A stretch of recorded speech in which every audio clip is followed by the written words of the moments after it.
All my life, I, probably like most of us, dreamt of a world where I could wake up and work as little as 4 hours in a week and still earn enough to support myself and travel full time. It sounds like the perfect escape from the daily grind. But is it? When I was 17, one of my best friend's dad recommended that I read the 4-Hour Workweek. I created for myself a life of nominal work, a life where I could do what I wanted. But it was only after I started living this lifestyle that I realized that the real lessons were yet to be learned. So first off, I'm not gonna lie and pretend like I didn't enjoy this lifestyle. I loved every minute, and by having a couple of years with very little demands on me, it put me in a great position to really learn who I am. But let's talk about how all of this started. From the time that I was really little, I always wondered if I was an incredibly efficient worker, or if I just didn't want to admit to myself that I was actually lazy. Because I was told again and again that I was a lazy person, all the while being positively reinforced in taking a business path. For me, this was very confusing growing up because I was receiving mixed signals from my environment. So I ended up taking a path that was optimized for a particular kind of freedom, right? It was a freedom of time. I remember when I was 17 or 18, I was talking to my friends about this framework that I had kind of developed more for myself of leverage. And I said, my goal is to have the most output for my own least input. And at the time, my measurement of output was time freedom. And so it was the most time I could have for the least input, which is my effort, my work. So what this looked like in action was me working maybe a couple hours a week to bill a handful of clients, and then earning about $1,000, $1,500 every month on autopilot. It's so interesting to me now when I look back at this is what my life looked like a couple years ago, because I just this week heard a quote from Sam Zell, and it completely reframed my mind about this time of my life. Here's the quote. He says, "Go for freedom. Freedom allows you to control what you work on.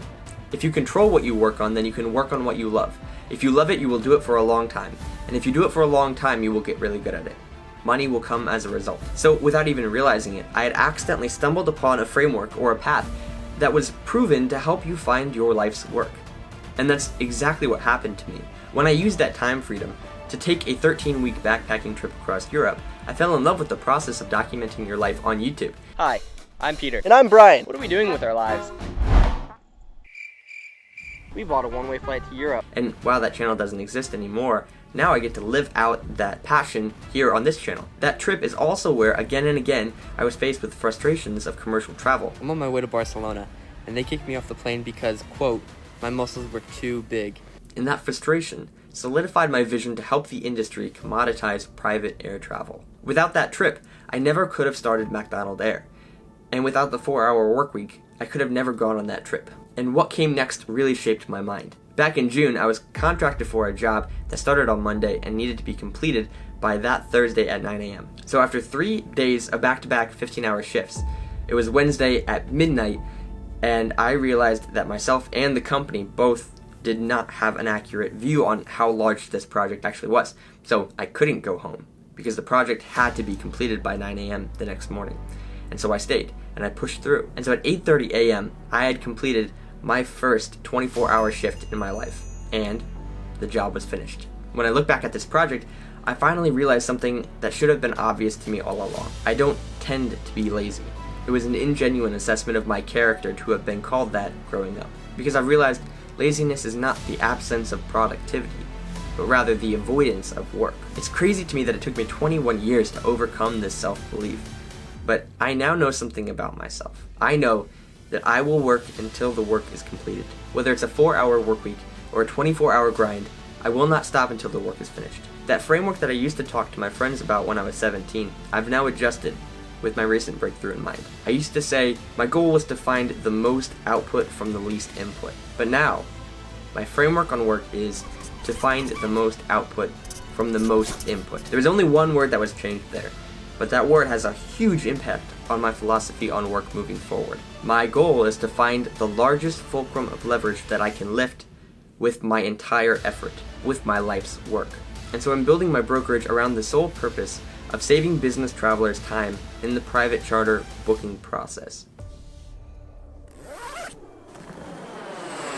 This will both help the industry and finance my life's work. Like the Apostle Paul, who made tents to help fund his ministry, so too will my career be cash flow to my life's work. I do not want to be on my deathbed, looking back at my life, knowing the greatest thing I ever did in my life was build a business. I have greater plans than that. My life's work will be dedicated to building up the kingdom of God. And if you're curious or wondering what that is, think of it like the territory that is under the sovereign rule of the King, Jesus Christ. And I, like all other Christians, are citizens of this kingdom. I'm no longer concerned with what is the bare minimum God is asking me to do. Because now it's, what is the most I can do for my Lord? To ask otherwise is to have a scarcity mindset about our time. Like, do we not realize that the creator of time itself will give us all of the time that we need to accomplish the things that he asks us to do? So if it wasn't for reading the 4-Hour Workweek when I was 17, I never could have learned this lesson about myself the way that I did. But I still would probably recommend that anybody, especially if you're self-reflective or introspective, take on this lifestyle. Because when you clear out everything else, when you clear out your work, and all you're left with is yourself, you have one of the most incredible opportunities in the entire world to really see who you are. If you don't tend to be as introspective, I still would probably recommend the lifestyle because it's nice, it's fun. No hate on the 4-Hour Workweek. I'm still very grateful for my time that I spent following that original framework of most output for least input. And I have no regrets living the 4-Hour Workweek. But I now have something greater to live for. I have something I can dedicate my life's work to. And that's why I'm renouncing the 4-Hour Workweek. But with all of this said,